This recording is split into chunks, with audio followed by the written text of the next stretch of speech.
Welcome in, everybody, to the Flagship Podcast. I am Chip Brown of Horns247.com. Excited to be joined by Jordan Hill of Dawgs, DAWGS247.com. That is the Georgia site on our preeminent 24/7 Sports Network. And Jordan, welcome in. Hey, yeah, Chip, glad to be on and glad to talk a little football. We're not that removed from the 2022 season, and I know before we know it, we're going to be totally focused on 2023. That's right. And of course, Georgia, two-time defending national champion. But some big news that Texas fans are very excited about, and that is the transfer of Adonai A.D. Mitchell, the 6'4", 190-pound receiver who doesn't have a ton of catches at Georgia, but man, he's got some touchdown catches in some big games. I think all four of the college football playoff games the last 2 years, he's had a touchdown. So your thoughts on A.D. Mitchell? Yeah, I mean, I think it's a huge addition for Texas. There had kind of been a little bit of smoke about maybe AD going into the portal, going back to Texas. He is a Texas native, and he kind of downplayed it for the Peach Bowl, goes out there, has a huge catch that winds up being the game-deciding touchdown late in that game against Ohio State, comes back and plays well in the national title game against TCU, and decides to go into the portal and go to Texas. I think he was a very productive receiver when he was on the field for Georgia. He battled an ankle injury this season, and it was kind of a lost season for him. You know, the expectations going into 2022 was he was going to be the number one receiver. He had looked really good in spring, looked the part, got hurt on the first play on offense in the second game of the season against Samford and was very limited after that. He played 4 snaps against Auburn in early October, doesn't really come back again until the SEC title game. And, it was a huge loss, and it kind of put other playmakers on Georgia's offense, put the pressure on them to step up, and they did. And obviously Georgia was able to go undefeated and win that championship. But AD came up huge, particularly in the playoffs. And that's a huge get for Steve Sarkisian and company. I expect him to have a really good 2023. He's a guy that a lot of Georgia fans have a lot of mixed feelings on with him leaving, but there's no denying he came up with some huge plays. Mentioned the Peach Bowl touchdown. He had a huge 40-yard touchdown catch against Alabama. That was big in Georgia winning its first national title since 1980. So I think in time, Georgia fans will be able to forgive him. But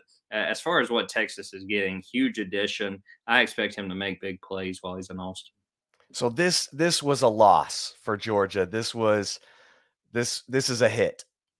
Absolutely. And I will say that with him leaving, now they kind of have a little bit of experience playing without him because they had to for so much of 2022. And it's been kind of a weird situation. The past 2 seasons for Georgia, they were coming in, at least in the spring, with an idea who their number one receiver would be. In 2021, it was George Pickens, and he winds up tearing his ACL in spring.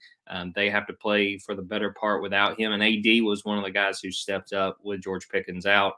George comes back late in the year and winds up playing a little bit on that playoff run. But yeah, I think that he was a guy that was able to make plays when he was on the field.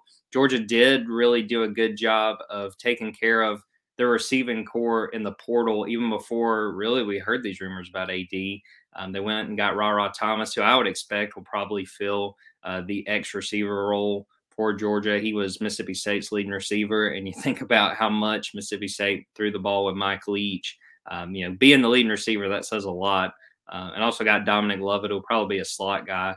He was at Missouri, and he had a really good game against Georgia in what was the closest Georgia came to losing in the 2022 season. Dominic Lovett had 86 receiving yards and was big in putting Missouri in position to try to pull off that upset win. But yeah, I mean, I don't think you can deny that it is a loss with losing a guy like A.D. Mitchell. But Georgia does have some other playmakers, and again, they'll bring back Brock Bowers at tight end. So they're not absolutely desperate at this point. They have good options when it comes to the pass game going into a new year. Now, Jordan, can A.D. Mitchell block like Pickens? Not quite, because I don't know many people who can, but I do think that he is a pretty good blocker, and that's something that gets sold to these guys when they come to Georgia is that you're going to block. And you think about the history that Georgia has at really producing really good run games, really good running backs. If you're a receiver, you have to understand that you're going to be counted on to block. So I won't say he's as good a blocker as George Pickens because I don't know that many receivers that are. But I think he is capable, and it's because if you come to Georgia and if you earn playing time, they have to be able to count on you to block on the outside. What kind of teammate is he? What kind of guy was he in the locker room?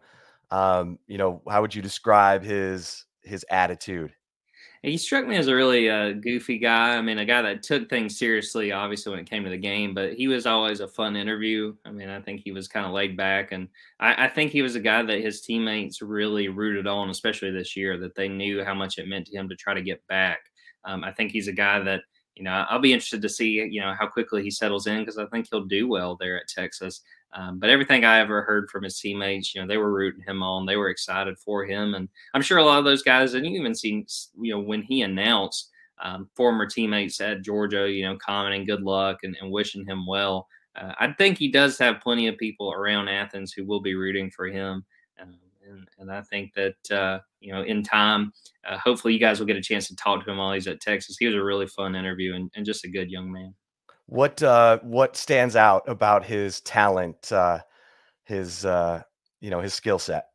Well, he's the deep threat, and that was something that Georgia, as good as the offense was in 2022, was they didn't really have a deep threat because he was out for so much of the season. He's a guy that can go downfield and create that space even against really good defensive backs, and is capable of making plays. So, not only being a deep threat, but being someone you can count on those in those big moments. Again, Georgia had its back against the wall against Ohio State in the Peach Bowl, and he makes a touchdown catch that winds up helping Georgia win that one 42-41. He's a really, big guy that in big moments you could turn to and say, look, we're going to throw the ball to Adonai Mitchell and expect him to make a play. More often than not, he did it. And again, I think that bodes well for what Texas is trying to build. Having a receiver of that caliber on top of what they already have, I think that sets themselves really in a good position going into 2023. Jordan, it's always a good problem to have when you ask what's the biggest or best game or best moment the guys had, and it's actually a tough decision, right? What would you say? I'd say it'd have to be the 40-yard touchdown catch against Alabama in January 2022 in the national title game, just because Georgia had been told for so long that it was going to come up short, that it couldn't get it done. And I mean, there was plenty of evidence that that was the case. They'd come so close, particularly when they played Alabama, only to come up short. And AD comes and makes a huge catch on a contested pass in the end zone. And I mean, it's something that, again, I talked about it earlier. I know Georgia fans are upset with a guy leaving, going somewhere else, but that moment is going to be shown around Athens 20, 30 years from now. That I'm sure there are paintings of that catch that AD had. And again, this is the guy that stepped up in so many playoff games for Georgia. If he walked away and didn't play another down of college football, I mean, he is cemented with the moments he's been a part of. So I think if you're a Texas fan, you should be really excited, understanding that he's capable of making some big plays and some crunch time moments. And I expect he'll be able to do that again once he's playing for the Longhorns. Yeah, I mean, I think people are surprised. They're wondering why he would make this move. It sounds like there is a personal reason for this, getting back, as you said, in Texas, getting back closer to home. Um, what's the thought there? Yeah, based on everything I've heard, I think family is a piece of it. He's got a young daughter. I think that there was a piece of that. And, there has been talk about NIL. I don't know exactly how much that factored into it. But based on everything, we talked to AD right before the Peach Bowl, and he seemed like he was really happy at Georgia. Didn't really give the appearance that, he was upset with his role or upset about, being in Athens. But I do think family was a big pull for him. And I think that combined with what he saw as the potential of, what it meant to play at Texas, again, going back to his home state, I think it was an opportunity that he didn't want to turn down and ultimately wound up taking. Yeah, how about that? He's got the 40-yard touchdown catch against Alabama. He's got the game winner. against Ohio State that propelled Georgia into that national championship game where they routed TCU. What about the drops, Jordan? I mean, we hear about the catches, but what about the drops? Was that an issue for AD? Not necessarily this year. I think probably during his freshman year was more of an issue, but it seemed like once he was able to get on the field this season that he was the guy when it was thrown his way, he was going to make the play. The only play I can really think of where it was a missed opportunity for him in 2022 was against LSU in the SEC championship game, which was really his first game fully back since week 2. And he had a play that was probably about a 10-yard, it would have been a 10-yard touchdown, and he just slipped on his route and it winds up being an incomplete pass. But I don't think drops is something you should really be concerned with. AD, again, it's kind of just keeping him healthy and making sure that he's able to stay on the field. But I think as far as that goes, I wouldn't really concern myself with drops when it comes to AD and what he's bringing to the table. All right, let's take a quick break here on the Flagship Podcast, talking to Jordan Hill of Dogs247.com about AD Mitchell. We'll also get into how Georgia got to where Texas is trying to get to. That is at the top of the heap. We'll talk about it with Jordan Hill coming back. And if you're watching us on the Horns 24/7 YouTube channel, we'll roll on. And Jordan, I mean, we talked about it. I was at the national championship game in 2016, when 2017, excuse me, when it goes into overtime, Tua to Devontae Smith, and then there was sort of a, lull. I mean, Texas beat them in the Sugar Bowl. And then, they're trying to get it going, and now they're the 2-time defending national champion. What did it take for Georgia to grow into that team, as you said, that believed it could become the preeminent team in college football? Well, I think the main thing is really obvious, and it's just the accumulation of talent. I mean, you look at every recruiting class that Kirby Smart has signed. I mean, they've all perennially been in the top 5 and a couple of number 1 classes along the way. Kirby's had convictions about what he wants the program to look like. Again, he's a former Georgia defensive back.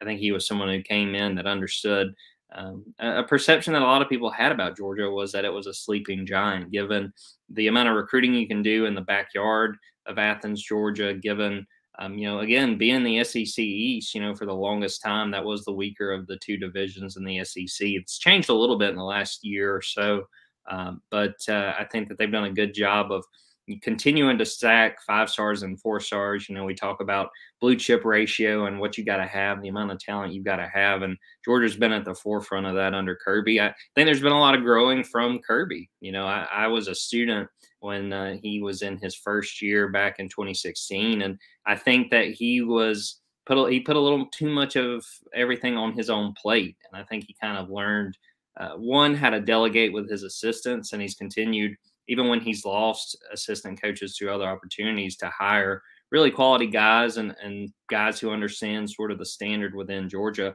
But 2, I think Kirby's done a better job of really growing and understand how to motivate his players, how to not just be, a hard-nosed coach that, with tough love and things like that. I mean, he's talked a lot about in the last couple of years, really, when Georgia has had the amount of national success they've had going back to back with national championships, about really making sure that there's a connection between the players, not only with the coaches, but with each other, and having sort of bonding sessions. They call them skull sessions. And they talk about, their why and why they do what they do and their motivations. I think that Kirby's grown a lot as a coach. And I think that, a coach that had the amount of success he had in year 2 comes up just short of a national championship, that could have really haunted some coaches, especially some younger coaches, and trying to get back to that moment and trying to replicate what it took to get there. I think Kirby's done a very good job of being willing to grow, being willing to adapt. They talk a lot between members of the coaching staff, how willing Kirby is to listen to anybody. I mean, to listen to analysts, to listen to whoever's got ideas that they think will move the program forward. I think that's a attribute that a lot of coaches don't have, especially a lot of veteran coaches. But based on everything I've ever heard, it seems like Kirby's the kind of guy that's willing to listen to every member of the program to try to put Georgia in a better position. And based on the results, I think that's worked. Yeah, I think I read an article by Andy Staples, where Nick Saban was worried about Georgia. George School, that if they got the right coach and they brought in players, that's the program that could really cause problems for Alabama. Did you see that article, and what did what do you make of that thought? Well, And is Georgia now the team to beat, and Bama has to figure it out? They have to look up and figure out a way to get past the Bulldogs. Yeah, I mean, I think that not only, I know the article you're referring to that Andy Staples wrote, and I mean, it's a common belief. And, you look back at what Mark Richt did 15 years at Georgia, and I think a lot of people felt like, he missed out on opportunities, and he did. But there were a couple of golden opportunities where if Georgia gets one break here and there, that they might have won a national championship under Mark Richt. 2002, they go 13-1, have a loss to Florida that was the only blemish on that season. 2012, they go blow for blow with Alabama. They're going down to the goal line to take the lead in the last seconds. Ball gets tipped. Chris Conley, a wide receiver, catches it, falls down. Georgia doesn't have any timeouts to run out of time. But, I mean, I think people saw with Georgia the fertile nature of high school football in the state of Georgia, the recruiting, the appeal for a lot of people, especially with what being not very far from Atlanta entails with trying to bring talent in. I think that there was the thought that Georgia was the team, especially in the SEC, if someone was going to knock off Alabama, that it would probably be Georgia, just given all of the pluses that come with being at Georgia and what it sets up for you to do. I mean, you compare, say, the state of Georgia to the state of Alabama, and per capita, I mean, Alabama does have really good in-state recruiting. It's just the population is not as big as a state like Georgia. And I think that Kirby Smart has come in and taken advantage. And yeah, I mean, this to me, obviously I cover Georgia, so it's sort of hard to really get a good look at other programs. But to me, this is a fascinating year for the Alabama Crimson Tide. How do they adjust? Does Nick Saban say, well, all right, we got to totally restart things? And, he has made some changes, and you've seen some new blood coming in, especially on the coaching staff. Or does he rely on what has worked to this point? I mean, I don't think you can argue that anyone is a better head coach in the history of college football than Nick Saban. I mean, look at his track record and what he's accomplished. But it is a fascinating sort of turn of events, seeing what a former Alabama assistant has been able to do at Georgia.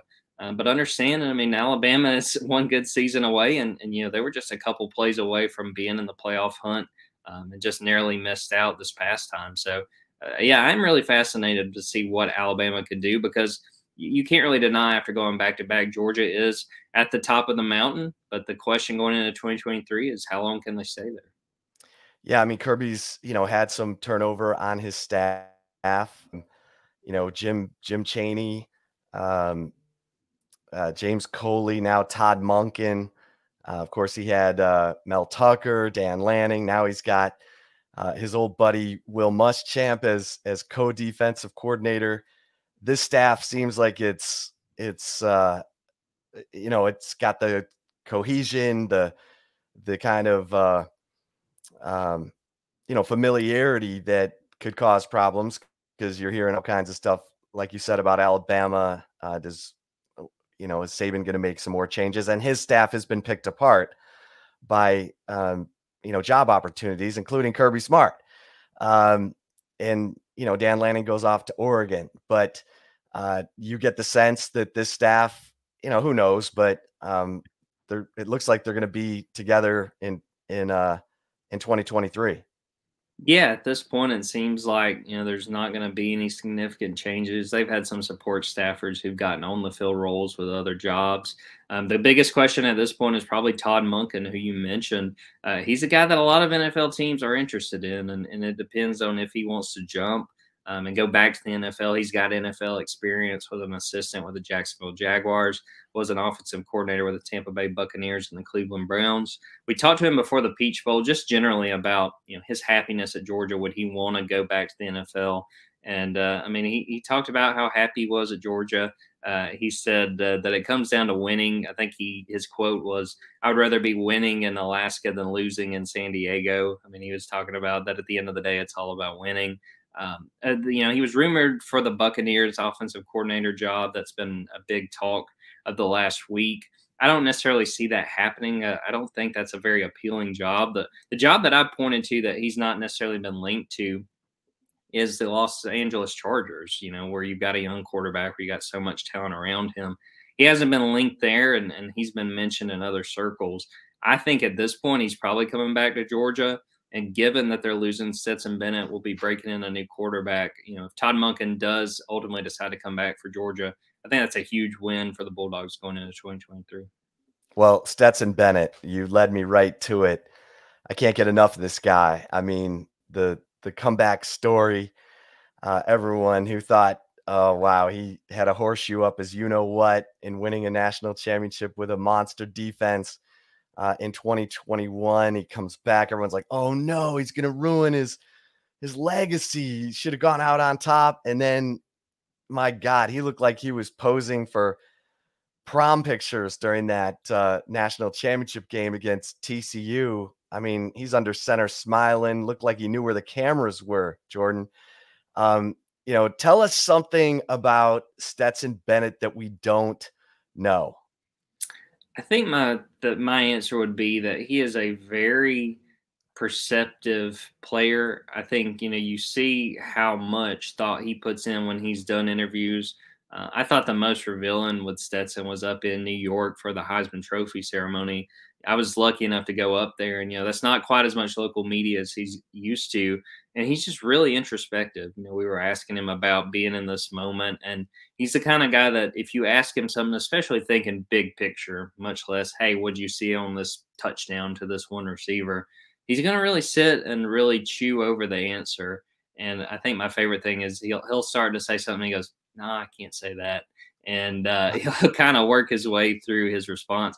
Very thoughtful person. I think that he's someone that really understood his role well and understood, again, this is a guy that grew up a Georgia fan. He grew up in South Georgia and Blackshear, Georgia, grew up, cheering on the Bulldogs since he was probably 2, 3, 4 years old. I mean, that was a dream that came true for him. And after the national championship game, Kirby talked about the days after the national championship against Alabama that Stetson came to his office and was like, everybody is saying I should leave, and I don't understand why. He's like, why not come back and try to do it again? And, the thing that I think got lost with a lot of people was he decides to come back. 2022, the offseason leading up to the 2022 season, that's the first time that he was QB1 during spring ball in the summer. I mean, he was the backup every other offseason going into a season and kind of got thrust into starting roles both times in 2021 and also the 2020 season. So, I mean, he was afforded the chance to work with the first team offense, for Todd Monken to know, okay, I am designing and will be calling plays with number 3 behind center, number 13 behind center. I think that was huge. And I think you saw it with his performances throughout the season. He battled injury at one point, and I think it did affect his play. He had 3 games where he didn't have a touchdown pass, but I mean, he was noticeably better in 2022 than he was in 2021. And I think a lot of that is due to the enormous amount of reps he got in the offseason, knowing once they walked out there for that Oregon game on September 3rd that they were rolling with Stetson Bennett. Yeah, I mean, he just looks so comfortable. Okay, so what do we know about Carson Beck? And do you expect Carson Beck to be the guy taking over? You hate to be the guy following the guy who just won 2 national championships, but you got Brock Vandegrift, Gunnar Stockton. How do you see the quarterback race shaping up?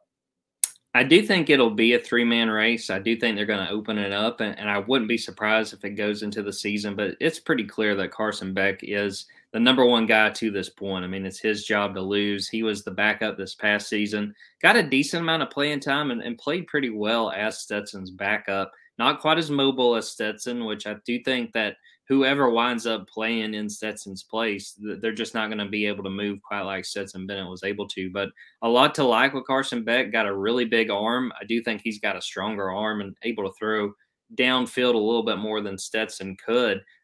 But I anticipate it'll be Carson Beck. It could be a situation, especially with Georgia's schedule early in the year, that they're able to kind of get one or two of these guys in the mix and try to let those guys get in-game reps and see how they handle it. The biggest thing with Carson, I think, is just going to be for him to handle the growing pains that are coming, because whoever of these three guys wins the job, it's going to be their first time starting.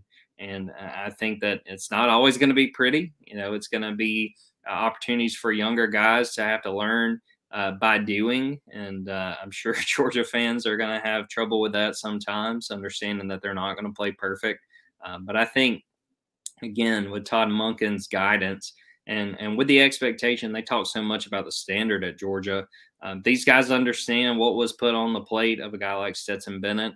And I think Stetson set a good example for that whole quarterback room with how he was constantly watching film. And Brock Bowers told us after the championship game that he would wake up and he'd have a text from like 2 a.m. where Stetson had texted him and said, "Hey, I saw something on film. I want to talk to you when you get up."